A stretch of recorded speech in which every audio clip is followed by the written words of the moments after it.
വർഷം 1300. നസ്രാണി പാരമ്പര്യത്തിലും സംസ്കാരത്തിലും നിർണായക സ്വാധീനം ചെലുത്തിയ ആലങ്ങാട് സെന്റ് മേരീസ് ദേവാലയം സ്ഥാപിതമാകുന്നത് 1300-ലാണ്. കരിമ്പിന്റെ നാടായ മങ്ങാടാണ് പിൽക്കാലത്ത് ആലങ്ങാടായി മാറിയത്.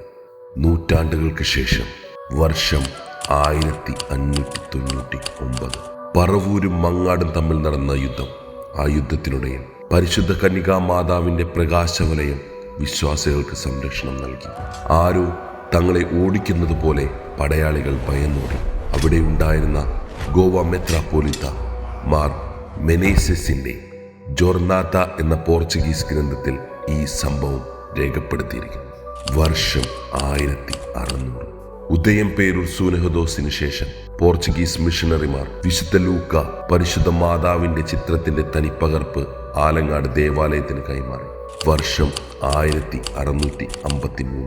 കൂനൻ കുരിശ് സത്യത്തിന് ശേഷം ചരിത്രപ്രധാനമായ ഒരു നിമിഷം. ഇന്ന് കാണുന്ന ഓർത്തഡോക്സ് യാക്കോബായ മാർത്തോമ മുതലായ സഭകളുടെ ആദ്യമെത്രാനായ മാർത്തോമ ഒന്നാമൻ തിരുമേനിയെ 12 അച്ഛന്മാർ ചേർന്ന് വാഴിക്കുന്നത് ആലങ്ങാട് പള്ളിയിൽ വെച്ചാണ്.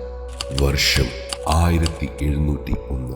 മലബാർ വികാരിയത്തിന്റെ മെത്രാനായി കർമ്മലീത്ത വൈദികൻ ബിഷപ്പ് ആഞ്ചലൂസ് ഫ്രാൻസിസിനെ കൽദായ മെത്രാപ്പോലിത്ത മാർ ശിമയോൻ അഭിഷേകം ചെയ്തത് ആലങ്ങാട് പള്ളിയിൽ വെച്ചാണ്. വർഷം 1742.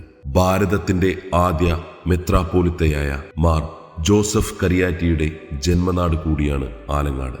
റോമിൽ നിന്ന് വിദ്യാഭ്യാസം പൂർത്തിയാക്കി മടങ്ങിവന്ന കരിയാറ്റിൽ മൽപ്പാൻ കൊണ്ടുവന്ന മാതാവിന്റെ തിരുമുടി കാരണമാണ് ആലങ്ങാട് തിരുമുടി മാതാവിന്റെ ദേവാലയം എന്ന് അറിയപ്പെടാൻ തുടങ്ങിയത്. കൂനൻ കുരിശ് സത്യത്തിന് ശേഷം വിഘടിച്ചു നിന്ന പുത്തൻ കൂറ്റുകാരെ തിരികെ കൊണ്ടുവരുവാനുള്ള അധികാരത്തിനു വേണ്ടി കരിയാറ്റിൽ മൽപ്പാനും പാറേമാക്കൽ തോമാക്കത്തനാരും റോമിലേക്ക് യാത്ര തിരിക്കുകയും പോർച്ചുഗീസ് രാജ്ഞി പാദ്രുവാദോ അധികാരപ്രകാരം കരിയാറ്റിൽ മൽപ്പാനെ മെത്രാപ്പോലിത്തയായി പ്രഖ്യാപിക്കുകയും ചെയ്തു.